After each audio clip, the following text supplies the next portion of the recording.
Let's say you're dating a guy and his ex-wife passed away. Okay. So, and he's kind of getting over it, but you're never really going to get over it. So now he's engaged to this new woman and now she's pregnant.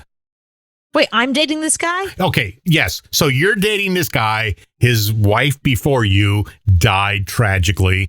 And now he's dating you and he knocked you up.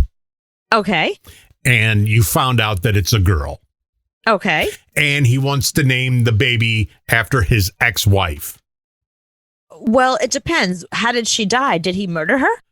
I don't know. Does it matter? Yes. I'm not naming a baby after a murder victim. I'm not naming a murderer's baby. Well, no, she passed away in horrible, let's say COVID. She passed away from COVID. She died from COVID. Okay, let's say that. Okay. So you're going to let him name the baby inside of you right now, the ex-girlfriend or Not the in a million ex-wife. years. Not in a million years. Because knowing you already have a name for the ex-wife. Even though she died, you in your own way have your own little name for her. I sure do. And it rhymes with itch. No. So, John, you thinking about itch right now? Is that what you're doing? You're staring off into space. You're not thinking about me. You're thinking about itch. No, look, I'm sad for him that he lost the woman that he loved, but now he's with me. And it's part of starting over. He can remember her. He can have photographs of her. He can talk about her. He can be in touch with her family if he needs to, that's fine. But no way. Like, I'm not naming my baby because that makes me feel like I'm just a placeholder and the baby is like what he's been waiting for. Like, it'll make me feel like I have no value. Yeah, you think the baby needs her own identity and not the identity of the itch. Right. That's really well put. Yeah. That's the other thing too. I don't want him having that association every time he looks at our baby. While his side of the family is all for it, her side of the family, you guessed it, is not all for it. So this that's is the a problem. real story. This is actually happening. This is actually happening right now. So nobody knocked you up. This happened to a couple in England. So they're going through counseling right now before they get married, which I think is a big red flag anyway. I think if you're in counseling before you get married, you should just call it off. Because it's not going to get better. Actually, the opposite. If you're in counseling before you get married, that bodes better for your relationship. It says that you're going to deal with all the stuff that could potentially break you up.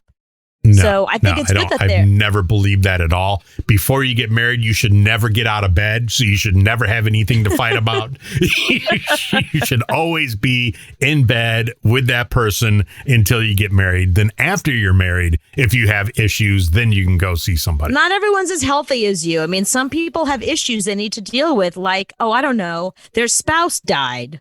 You know what I mean? That's something they might need to deal with before they get involved in another relationship.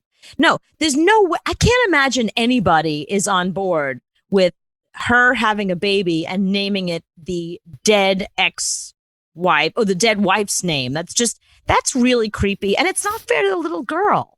Like, can you imagine growing up and that's your identity and that's who you're associated with? No.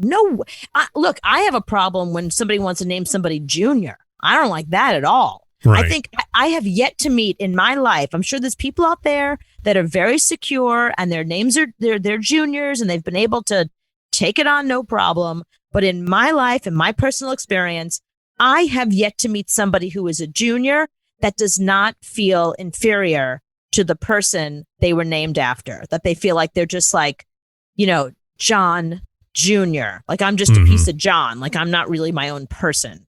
Let's say, and I always wonder about this. So let's say there's a heaven and the ex-wife went to heaven.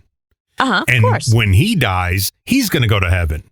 And then his new wife is going to die and she's going to heaven. So who wins? Who gets the wife or the husband forever? Oh, that's going to be really awkward. I didn't think about that. Yeah, because you said, I love you and I'm going to be with you forever to the first wife. No, till death do us part. Right. till death do us part, which means you get up there, Jennifer Aniston. You're dead. I'm dead. When you're in heaven, you get to be with whoever you want to be with. No, you can say that now, but if Joe is up there with somebody and you end up there, you're not going to let him do that. Till death do us part. I'm going to be off with Brad Pitt. Thank you very much. So you agreed to it. It doesn't matter after that point.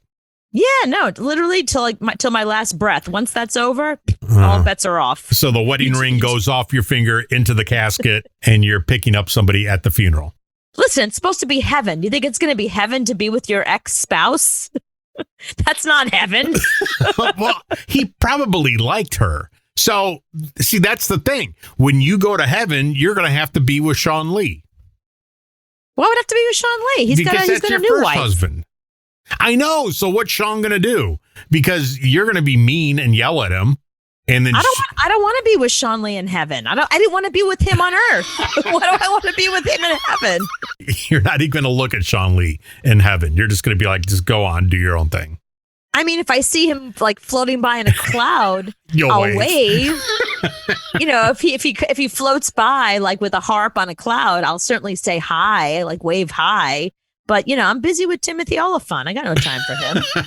because death do you part. Till death do us part. That's right. Even though I never married my boyfriend, the till death do us part also applies. I have a boyfriend who died in college. I'm sure he looks amazing. I can't wait to see. He died young. He's going to be, I feel bad for him. I'm going to show up like an old lady. He's going to be like, who the hell are you? Look, Betty White died. Oh, now that's Cooper. Oh. Well, that's the thing. So when you get to heaven, do you look like your best age or do you look like the age you were when you died? Am I going to be, it's not like I'm living to 60 anyway. So am I going to be a 60-year-old guy? And if I die in my pajamas, is that what I'm going to have to live with forever? These are all very good questions that I really cannot answer. I mean, when people see ghosts of their exes or their parents or whatever, it's always the best looking them.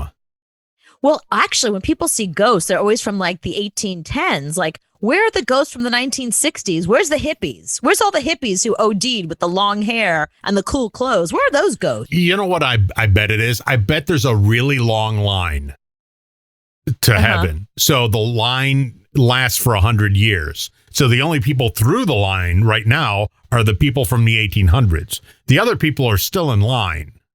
But then it's not heaven. No, but you're not in heaven. You're in purgatory because you're waiting to get to heaven. So you still have to go through the people counter like at the subway. Time is nothing when you're dead. So it could take 100 years. It's like Disney World. Wait, so you're saying that heaven is one big long line at Disney World? Waiting to get on the ride. And once you get on the ride, you can go on the ride or you can go back to Earth and see your grandkids.